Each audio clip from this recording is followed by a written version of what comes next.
오늘 시편 20편의 말씀은 전통적으로 해석하기를 왕이 전쟁을 앞두고 준비하는 그러한 기도라고 해석을 합니다.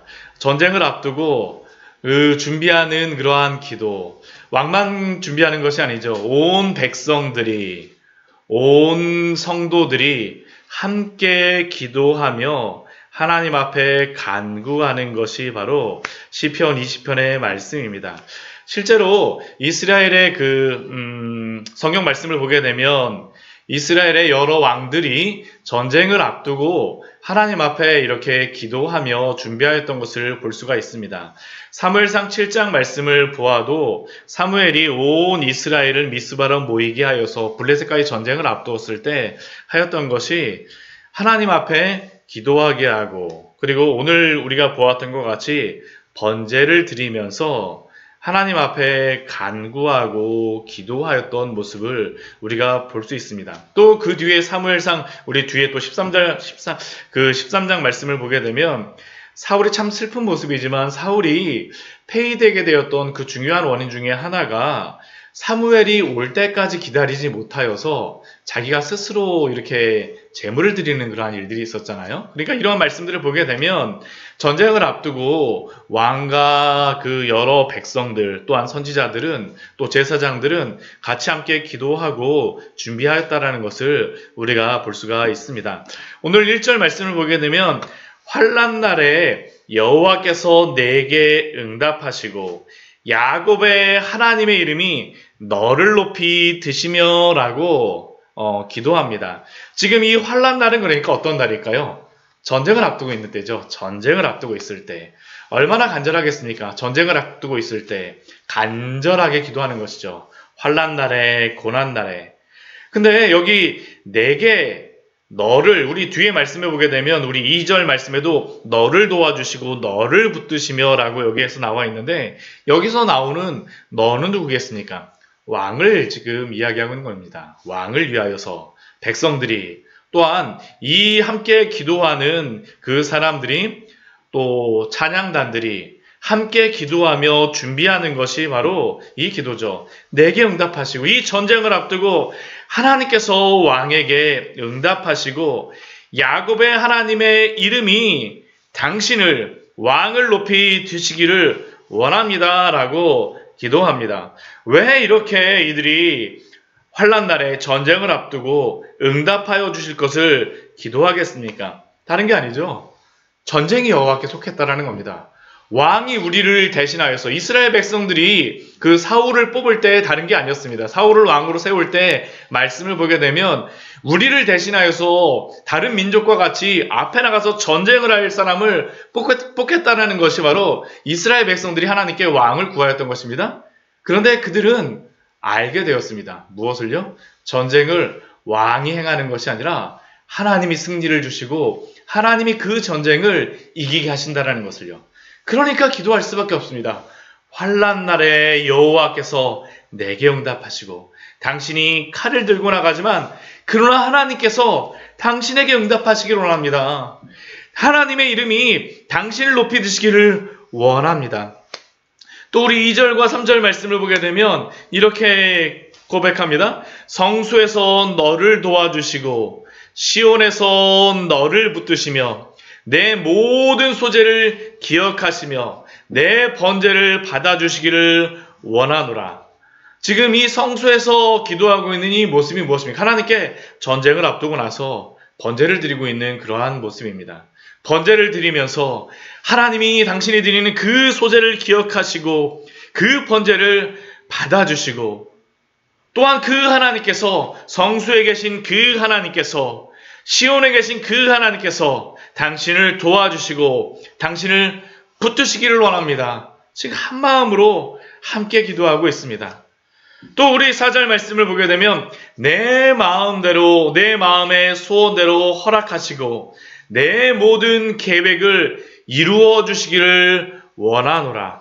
지금 이 왕의 소원이 무엇이고 계획이 무엇이겠습니까? 전쟁에 승리하는 것이고, 전쟁에 승리하기 위하여서 또한 계획을 세우고 여러 가지 작전들을 짰지 않았겠습니까? 근데 그 모든 계획과 그 작전들, 사람이 그 모든 길을 계획할지라도 그 길을 이루시는 분이 누구입니까? 하나님이시기에 하나님이 당신의 그 모든 계획과 그 모든 소원을 이루시기를 원합니다라고 한 마음으로 기도하고 있는 것이죠. 우리 5절 말씀도 또한 이렇게 기도합니다. 우리가 너의 승리로 말미암아 개가를 부르며 우리 하나님의 이름으로 우리의 깃발을 세우리니. 근데 여기 그 5절 말씀을 보면 앞에서는 왕의 계획을 이루고 왕의 소원을 허락하시길 원한다고 하지만 지금 그 승리는 또한 누구의 승리입니까? 우리가 너의 승리로 말미암아 개가를 같이 부르고 싶다라는 겁니다. 왕이 앞에 전쟁하러 나가지만 그러나 함께하는 백성들, 이 전쟁도 또한 왕이 나가서 하는 것이지만 함께 또한 백성들이 참여하는 전쟁이라는 것을 지금 이 백성들은 고백하죠. 그래서 여호와께서 내 모든 기도를 이루어 주시기를 원합니다. 왕이 기도할 때에 함께 합심으로 함께 기도하며 함께 준비하고 있는 것입니다. 우리는 이 전쟁의 기도를 볼 때에 물론 이스라엘의 왕의 그러한 전쟁이라고 하지만 그러나 우리의 인생도 보게 되면 우리도 하루하루 살아가는 그러한 모든 삶이 또한 전쟁이라고 할 수 있지 않습니까? 하나하나 행하는 것들이 사실은 모든 게 다 전쟁이기도 합니다. 이게 제가 이러한 생각을 했던 게 뭐냐면 이스라엘에서 같이 제가 있었던 제가 잠깐 머물렀던 선교사님 댁에 여자 선교사님 이제 말씀하시는 걸 들었던 게 무엇이었었냐면 그 선교사님도 남자 선교사님이 같이 이스라엘에 선교하러 나오셨는데 이 여자 선교사님 같은 경우는 예전에 이집트에서 혼자서 이렇게 선교를 하셨었어요. 혼자서 이렇게 선교를 하시고 이렇게 준비를 하시고 선교사가 되기를 간절히 기도하여서 같이 이렇게 결혼하고 나서 같이 이스라엘로 선교하러 나왔는데 문제는 뭐냐면 남자 선교사님이 결혼하고 나서 나오고 보니까 이 여자 선교사님은 자기가 할 게 예전과 같이 이렇게 할 게 없다라는 거예요. 그러다 보니까 스스로 생각하기에 도대체 내가 여기를 왜 나왔을까라는 그러한 생각을 하셨다 그러더라고요. 그러고 나서 한동안은 그것 때문에 선교지에서도 굉장히 좀 어렵기도 하고 마음으로다 여러 가지 생각들이 많으셨다라고 이야기하셨습니다. 근데 그분이 고백하셨던 게 뭐냐면 근데 막상 제가 기도하고 하나님 앞에 하다 보니까 선교를 한다라는 게 사람들에게 이스라엘 사람들에게 직접 가서 무엇인가를 하고 그런 것도 준비를 하고 그러한 것들도 있지만 지금 남편 선교사님께서 앞에 나아가고 선교하는 것을 함께 준비하고 또 자녀들을 이스라엘에 있다 보니까 외국에서 자녀를 키우다 보니까 어떻습니까? 이게 자녀 교육하기가 만만치 않잖아요. 그러니까 자녀들을 잘 양육하는 게 바로 이게 하나님이 나에게 맡겨주신 그 선교구나라는 것을 그렇게 고백하는 이야기를 들었습니다. 근데 제가 그 이야기를 들으면서 생각했던 게, 야, 이분은 지금 이렇게 집에서 아이들을 양육하고 이렇게 하신다고 하지만 이게 바로 이분의 영적인 전쟁이구나라는 그런 생각이었습니다. 우리도 그렇지 않습니까? 우리가 생각하기에 우리가 앞에 있는 여러 가지 것들 때로는 이게 영적인 일이 아니라고 생각하고 보기에는 별거 아닌 것처럼 생각이 들 때가 있어요. 그러나 우리에게 맡겨진 그 모든 것들을 하나님이 주신 그러한 사명으로 알고 또한 하나님이 주신 것으로 맡겨주신 것으로 알기 위해서는 또 그것을 믿고 행하기 위해서는 그것 자체가 어떻습니까? 영적인 전쟁입니다. 사실은 그것에서 이기는 게 얼마나 힘든지 모릅니다. 저도 이 교회에 개척을 하고 여러 가지 것들을 하면서 하찮은 그러한 일들을 하거나 제가 보기에는 별로 중요하지 않은 그러한 일이라고 할지라도 그러한 것들을 해야 되겠다라고 생각을 하는 게 생각하면서 생각하는 게 뭐냐면 야, 이게 정말로 하나님의 나라를 섬기기 위하여서 하는 그러한 것들이구나라는 그러한 생각들을 합니다. 우리에게 맡겨주신 하나하나의 일들이 바로 하나님이 우리에게 맡겨주신 그러한 영적인 전쟁인 줄 믿습니다. 거기에서 승리하는 우리 귀한 성도들 되시기를 축원합니다. 우리들도 기도해야 되죠. 우리가 너의 승리로 말미암아 개가를 부르며 왕과 함께 전쟁하는 겁니다. 이 왕이 나가서 전쟁할 때 뒤에서 기도하고 또한 전쟁 물자 잘 준비해서 보내주는 것도 백성들에게 맡겨준 그러한 전쟁이 아니겠습니까? 그 승리하면 누구의 승리가 됩니까? 우리의 승리가 되죠. 우리의 승리가 됩니다.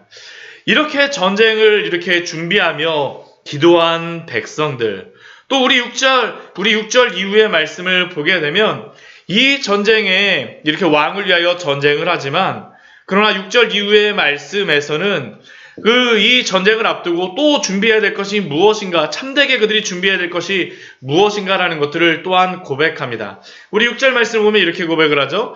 여호와께서 자기에게 기름 부음 받은 자를 구원하시는 줄을 이제 내가 아노니 그의 오른손에 구원하는 힘으로 그의 거룩한 하늘에서 그에게 응답하시리로다. 지금 기도를 하고 보니까 이 마음속에 확신을 주신 것이 무엇입니까? 여호와께서 자기에게 기름 부음 받은 자를 구원하시는 줄을 이제 내가 아노니. 기도하니까 하나님께서 그 전쟁에 승리를 주실 것이라는 것을 확신하게 되어진 것이죠. 이제 내가 아노니 그의 오른손에 구원하는 힘으로 그에게 응답하시리로다. 확신을 가지고 지금 승리할 것을 믿고 기도합니다.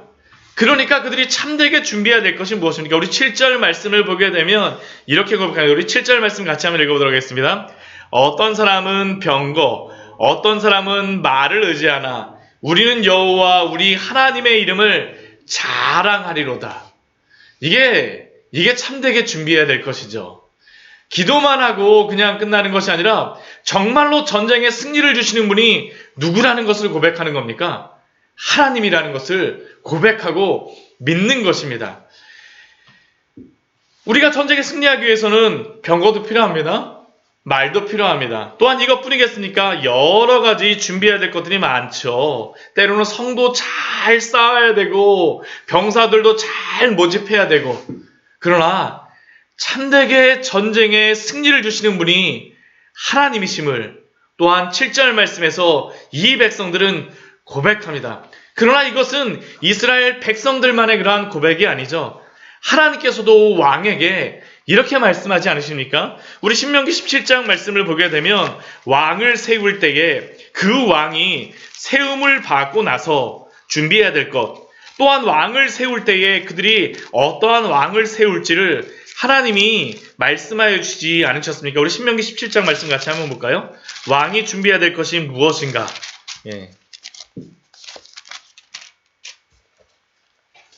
우리 17장 15절, 16절, 17절 말씀 같이 한번 읽어보도록 하겠습니다. 신명기 17장 15절, 16절, 17절 말씀입니다.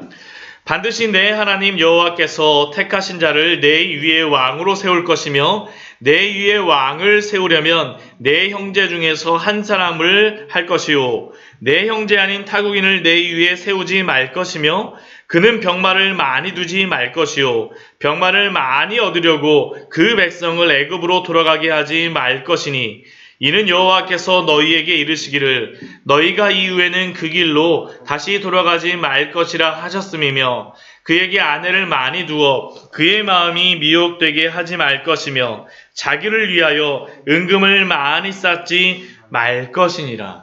이 말씀이 무엇입니까? 왜 여호와께서 택하신 자, 내 형제 중에서 그 왕을 세우라고 하겠습니까? 능력 있는 사람이 아니라 하나님이 택한 사람, 하나님을 의지하는 사람을 세우라는 것이죠.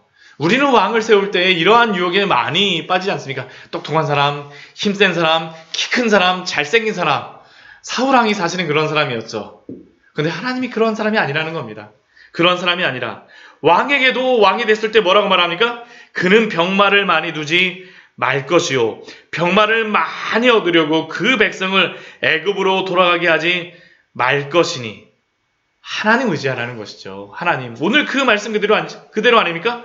어떤 사람은 병거, 어떤 사람은 말을 의지하고, 어떤 사람은 왕을 의지하고, 능력을 의지하고, 키 큰 사람, 잘생긴 사람을 의지하나. 그러나 누구를 의지해야 됩니까? 하나님을 의지하라는 거죠. 하나님. 이게 전쟁의 참된 준비라는 것이 아닙니까? 실제로 이스라엘 백성들은 이것으로 전쟁에 승리하였음을, 왕들이 이것으로 승리하였음을 성경에서 우리에게 많이 알려주고 있지 않습니까? 다윗이 골리앗 앞에 나아갈 때 그 고백도 무엇이었습니까? 우리 사무엘상 우리 17장 45절, 46절, 47절 말씀해 보게 되면 그 블레셋의 그 골리앗, 큰 그 골리앗을 앞에 두고 다윗이 나갔던 그 고백이 무엇입니까? 너는 칼과 창과 단창으로 내게 나오거니와 나는 만군의 여호와의 이름 곧 내가 모욕하는 이스라엘 군대의 하나님의 이름으로 내게 나아가노라. 다윗의 고백이 바로 7절의 고백이 아닙니까? 어떤 사람은 병거, 어떤 사람은 말을 의지하나 우리는 여호와 하나님의 이름을 자랑하리로다. 다윗이 전쟁에 승리하였던 것은 바로 이 고백이었습니다. 하나님 의지하고 나아가는 것. 실제로 전쟁에서도 물론 그가 물맷돌을 준비하였지만 그러나 그가 의지하였던 것은 물맷돌이 아니라 누구라는 겁니까? 하나님이라는 거죠. 하나님이라는 겁니다. 이게 바로 다윗의 고백이었죠. 실제로 다윗이 전쟁에 승리하였을 때는 무엇입니까? 우리 사무엘하 우리 8장 말씀을 한번 찾아보도록 하겠습니다. 이 말씀 우리 사무엘상 17장 말씀 너무나도 잘 아는 말씀이지만 사무엘하 8장 말씀을 보게 되면요. 다윗이 왕이 된 이후에도 얼마나 철저하게 그가 전쟁을 하였는지를 알게 됩니다. 다윗이 이것을 그냥 허투루 들었던 사람이 하나님의 말씀을 날마다 읊조렸다는데 그냥 읊조렸던 것이 아닙니다. 우리 사무엘하 우리 8장 우리 4절 말씀을 같이 한번 보도록 하겠습니다. 사무엘하 8장 4절 말씀입니다. 같이 한번 읽겠습니다. 그에게 마병 1700명과 보병 2만 명을 사로잡고 병거 100대의 말만 남기고 다윗이 그 외의 병거의 말은 다 발에 힘줄을 끊었더니 왜 다윗이 이게 지금 그 소바왕 하다데셀에게서 이게 전쟁에 승리하여서 빼앗은 것인데 지금 마병 1700명, 보병 2만 명을 사로잡았는데 이 마병 1700명이라는 것은 병거가 몇 대가 있다는 겁니까? 1700승이 있다는 겁니다. 지금 마병이 그렇게 있고 말도 또 이 앞에 1700마리 이상을 얻었다는 거죠. 근데 이 다윗이 어떻게 합니까? 다 끊어버립니다. 말의 힘줄까지 끊어버리고 병거도 다 없애버려요. 하나님을 의지하는 것이죠. 하나님. 내가 전쟁에서 승리한 그것조차도 내가 얻은 그 전리품조차도 의지하지 않겠다라는 것이 바로 다윗의 고백이었습니다. 이것은 다윗의 위대함을 나타내는 것이 아니라요. 하나님이 어떠한 분이신가라는 것을 우리에게 보여주는 겁니다. 다윗을 이렇게 승리하게 하신 하나님께서 너희로 하여금 전쟁에 승리하지 않겠느냐라는 게 바로 하나님이 우리에게 보여주시는 것이죠. 이 외에도 우리 열왕기하 그 역대하 20장 말씀해 보게 되면 여호사밧이 전쟁에 승리하는 그러한 말씀도 나오는데 이것은 나중에 말씀 한번 집에 가서 한번 찾아보십시오. 역대하 20장 말씀해 보게 되면 그 여호사밧이 전쟁을 하는데 모압과 암몬의 군대가 왔을 때에 하나님 앞에 기도하니까 하나님께서 뭐라고 하냐면 이 전쟁을 내가 너에게 승리해 줄게. 너희는 무조건 나아가서 맞서 싸워. 여호와가 함께하리라 하니까 이 여호사밧 왕이 무엇을 하냐면 전쟁의 제일 앞에다가 다른 사람을 세우는 게 아니라 찬양대를 세웁니다. 찬양대를 세워요. 하나님께서 전쟁을 주신 것이다. 찬양하며 나아갑니다. 근데 놀라운 게 뭐냐면 전쟁에 승리케 하십니다. 우리가 이러한 말씀들을 주시는 이유가 무엇이겠습니까? 전쟁이 하나님께 속했다라는 것을 실제로 하나님께서 승리하게 하신다라는 것을 우리에게 보여주시는 것입니다. 준비하지 말라라는 것은 아닙니다. 준비하지만 그 전쟁의 승리가 누구에게 있느냐라는 것을 오늘도 우리에게 말씀하시는 것이 아니겠습니까? 오늘 8절 말씀을 보면 그래서 시편의 기자는 이렇게 고백을 하죠. 그들은 비틀거리며 엎드러지고 우리는 일어나 바로 서도다. 그들은 누구겠습니까? 병거 많이 준비하고 말을 많이 의지하고 힘센 또한 잘생기고 똑똑한 왕을 준비한 그들은 어떻게 됩니까? 비틀거리고 엎드러지지나 온전히 하나님을 의지하는 사람, 그러한 왕, 또한 그러한 백성들은 일어나 바로 선다라는 것을 고백하고 있습니다. 다시 마지막에 이렇게 고백합니다. 여호와여 왕을 구원하소서. 우리가 부를 때에 우리에게 응답하소서. 전쟁이 하나님께 속하였기에 하나님께 기도하고 있는 것입니다. 더욱더 간절히 기도하는 것이죠. 오늘 이 말씀을 보게 되면 우리는 더 이상 우리에게 다윗과 같은 그러한 왕이 필요하진 않습니다. 우리는 더 이상 왕을 위하여 기도할 필요는 없습니다. 왜 그럴까요? 우리의 참된 왕이 되신 예수 그리스도가 우리의 앞에 서 계시고 이미 예수 그리스도께서 모든 전쟁에 승리하셨기 때문입니다. 그러나 예수 그리스도가 전쟁에 승리하셨다라고 하지만 그러나 아까도 제가 잠깐 말씀드렸었던 것과 같이 우리에게 맡겨진 그 삶의 영적인 전투는 우리 앞에 있습니다. 그렇다면 우리는 어떻게 될까요? 그 영적인 전투를 예수 그리스도를 의지하여서 승리하신 예수 그리스도를 바라보며 나아가야 되겠죠. 우리 디모데 우리 전서 우리 6장 말씀에 보게 되면 이러한 말씀이 있습니다. 사도 바울이 영적인 전쟁을 싸우고 있는 디모데에게 이렇게 권면하며 말씀합니다. 우리 디모데전서 우리 6장 말씀 우리 같이 보고 나서 우리 말씀을 마치도록 하겠습니다. 디모데전서 6장 11절과 12절의 말씀입니다. 디모데전서 6장 11절과 12절의 말씀입니다. 같이 읽겠습니다.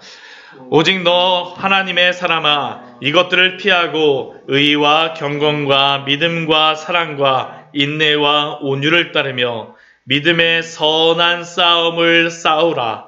영생을 취하라. 이를 위하여 내가 부르심을 받았고 많은 증인 앞에서 선한 증언을 하였도다.